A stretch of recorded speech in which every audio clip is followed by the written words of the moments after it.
Les vautours et les pigeons. Mars autrefois mit tout l'air en émute.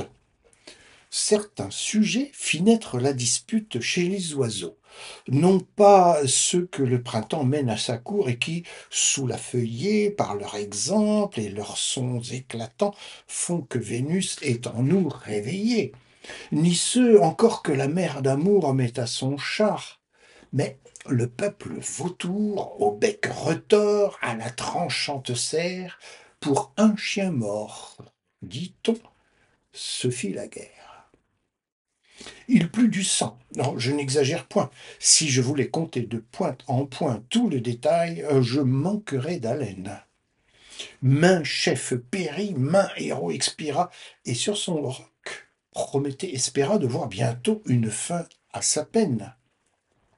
C'était plaisir d'observer leurs efforts, c'était pitié de voir tomber les morts. Valeur, adresse et ruse et surprise, tout s'employa.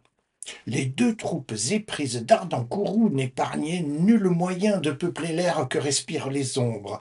Tout élément remplit de citoyens le vaste enclos qu'ont les royaumes sombres.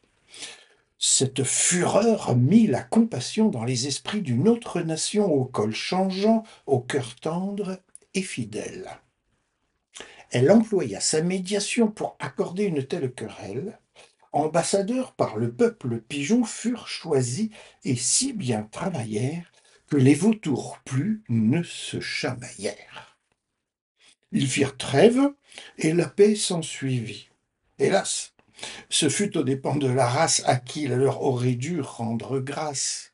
L'agent maudit aussitôt poursuivit tous les pigeons, en fit ample carnage, en dépeupla les bourgades, les champs.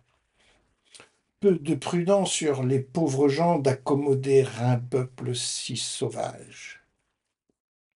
Tenez toujours diviser les méchants. La sûreté du reste de la terre dépend de là. Semez entre eux la guerre, ou vous n'aurez avec eux nulle paix. Ceci soit dit en passant, je me tais.